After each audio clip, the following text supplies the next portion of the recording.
Hey guys, denrei back for the 5th set of the second MBCgame All-Star Skins match on Loki II between Savior and C. And Savior looking a little bit tired there, kind of blinking, looking kind of actually a little bit bummed.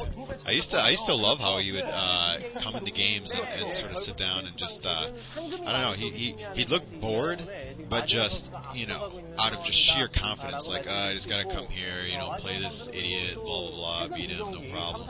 But nowadays he just looks, I don't know, man, he just looks down.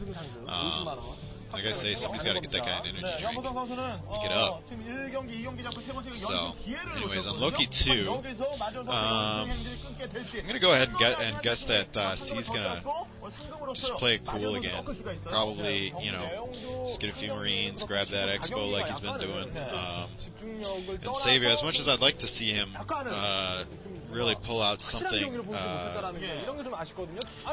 new or something decisive, I don't see that happening anytime soon. I pretty much see him playing it safe and, you know, trying some meter harass and then, you know, slowly moving up. I really hope to see him get those defilers out and really use them well again, because that was always just, that was, you know, the most fun to see. And I haven't really seen that in this matchup quite yet, to my satisfaction. So we'll see what he pulls out. But going for that barracks right now. Gonna get a few Marines before he puts down that expansion, is my guess. Savior grabbing his natural right now. And things, I'm sure, will develop much similar to the way that they have in the last 4 games in the near future. So, let's see, what else can we talk about in this downtime? I guess we can go back to Starcraft 2 for a little bit.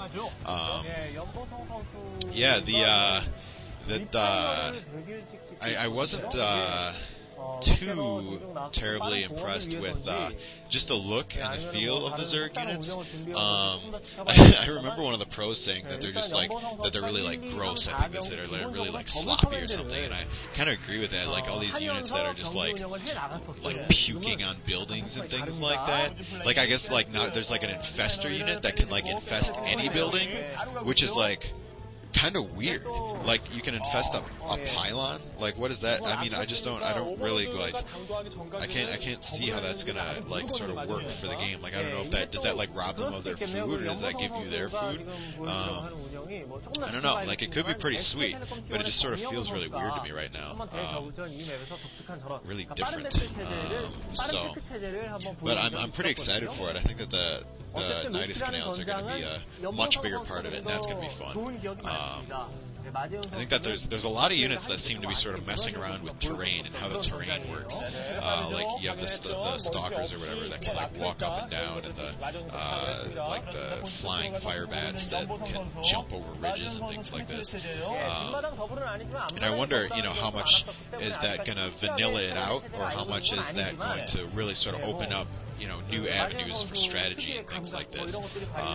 So, you know, like when you have your choke at your main, it's like that's not necessarily a great defense. Like you have to watch out for more than just, you know, a dropship coming your way. You have to watch out for the flying firebat things, whose names I cannot remember at all. So, but I think that there are a lot of units that do random stuff like that. So, gonna be pretty sweet. Pretty excited for it. And I guess back to the game now. There's Vulture on the prowl.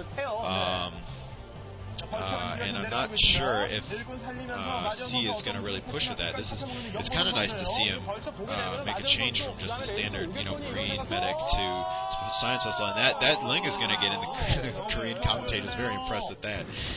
Going to be able to check out what's going on, and that Vulture going to take out plenty of drones, not microed very well, taking plenty of hits that it shouldn't need to take from those drones. But that's gonna shut down production there until the micro can settle that issue. It's taken down quite a few drones right by this point, actually. So not really the best play by Savior here. Not really the best play by C either. Yeah, just kind of going back and forth. He's going to throw it on a second, and here comes a Wraith. That might be a problem. I wonder, I haven't really been paying enough attention again this time. Okay, so now he's going to start him take that out. That's good, so he's going to be able to take back that expansion, but C really sort of knows what's up here, and he's coming in with that Wraith. I wonder, oh, there we go. There's some Hydralisks right now, so that's not going to be too much of a problem, I don't think. Unless Savior has some overlords that are out in the field, sort of out of position, that Wraith is going to be able to catch off guard, so hopefully that won't be happening. He's gonna need some protection there at that base for sure, and there pops an Overlord, and he's gonna go ahead and opt to start attacking it, but I don't think it's gonna be that much trouble. And I wonder where C's gonna go from here, because that's quite an investment to go ahead and grab that Wraith early on, and Savior wisely grabbed those Hydralisks early enough for it to not be that big of a deal.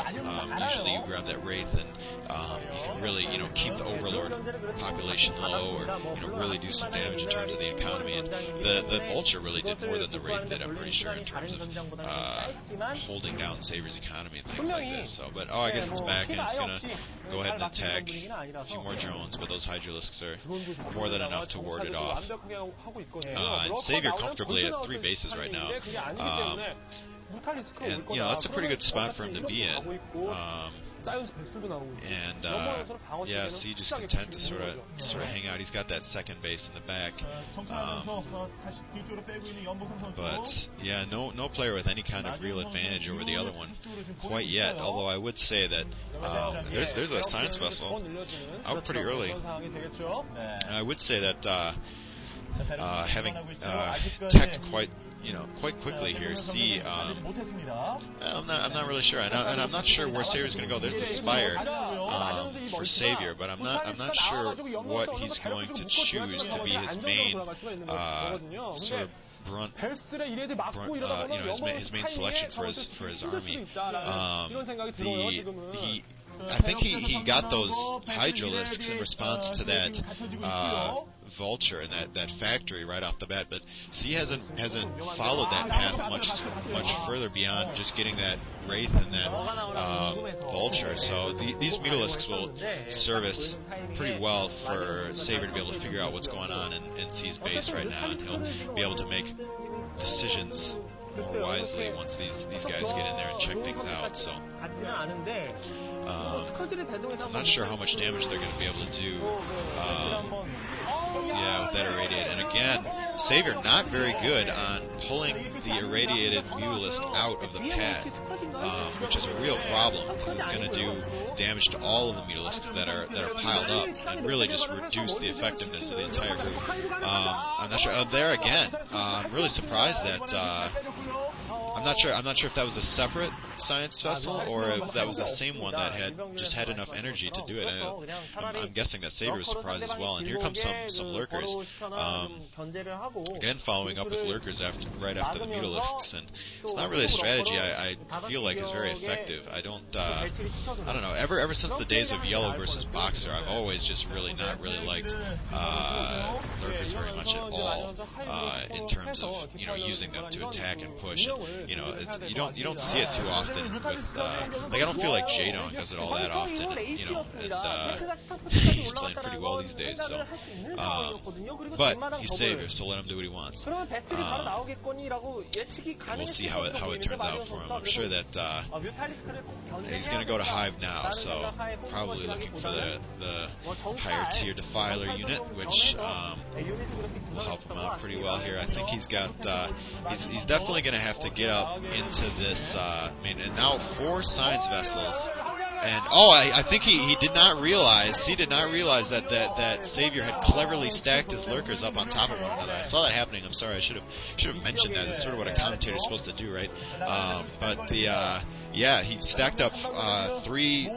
I think lurkers just all on top of one another, which is going to do just tons of damage with every spike that comes out, as well as I guess there had C just fooled. He thought that there wasn't much danger there, and he just sort of wandered out with a bunch of Marines that just got eaten up. So.